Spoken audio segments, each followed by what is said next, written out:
بسم اللہ الرحمن الرحیم۔ السلام علیکم۔ زندگی میں کام آنے والی باتیں۔ نمبر 1، اگر کوئی آپ سے مشترکہ کاروبار کرنا چاہے تو اس کے ساتھ ایک پلیٹ میں کھانا کھاؤ اور مشاہدہ کرو کہ وہ کھانے کی بہتر چیز خود زیادہ کھاتا ہے یا تمہیں زیادہ کھلانا پسند کرتا ہے۔ دوسری صورت ہو تو کاروبار کرو، جبکہ پہلی صورت ہو تو اس کا مطلب ہے کہ وہ کاروبار میں تم سے زیادہ لینے کی کوشش کرے گا۔ نمبر 2، اگر کوئی آپ سے دوستی کرنا چاہے تو اس کے ساتھ ایک پبلک ٹرانسپورٹ میں سفر کرو۔ اگر اس نے اپنے کو کرایہ سے بچایا کسی بھی طریقے سے تو اس کا مطلب ہے کہ وہ آپ سے فائدہ لینا چاہتا ہے، دوستی کے قابل نہیں۔ نمبر 3، اگر کوئی تم سے رشتہ جوڑنا چاہے تو اس کی کسی چیز کو معمولی نقصان پہنچاؤ، مثلا اس کے جوتے پر سالن گرانا یا موبائل فون کو میز کے انتہائی کنارے پر رکھنا یا اس کے اینک کو چھیڑنا۔ اگر اس نے اپنی چیز کی قیمتی ہونے کا چرچا کیا تو رشتہ مت جوڑنا، کیونکہ اس کو رشتے سے زیادہ پیسہ پسند ہے۔ نمبر 4، اگر آپ کاروبار کرتے ہیں، کوئی آپ سے ادھار مانگتا ہے تو اس کو قیمت زیادہ بتانا۔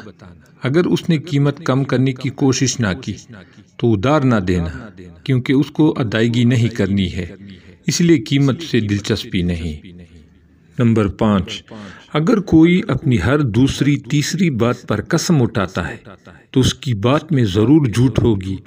وہ قسمیں اس لیے اٹھاتا ہے کہ اس کو اپنی جھوٹ سچ ثابت کرنا ہوتا ہے۔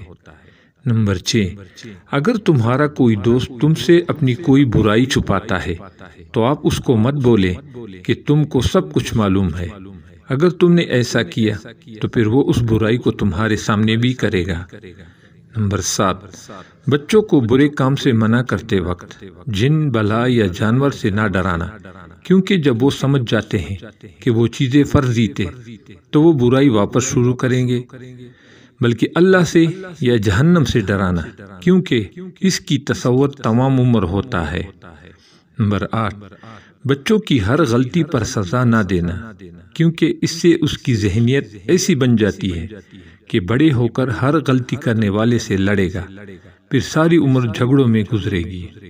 نمبر 9، اپنے ماں باپ سے اپنے بچوں کے سامنے بہت محتاط رہنا، کیونکہ جو انداز تم اپناتے ہو وہی کل تمہاری اولاد اپنائے گی۔ نمبر 10، معاشرے میں جس کا کوئی کام برا لگے وہ خود نہ کرنا۔ ناظرین، ان چھوٹی چھوٹی باتوں کا خیال کرنا چاہیے، انشاءاللہ تعالی زندگی اچھی گزرے گی۔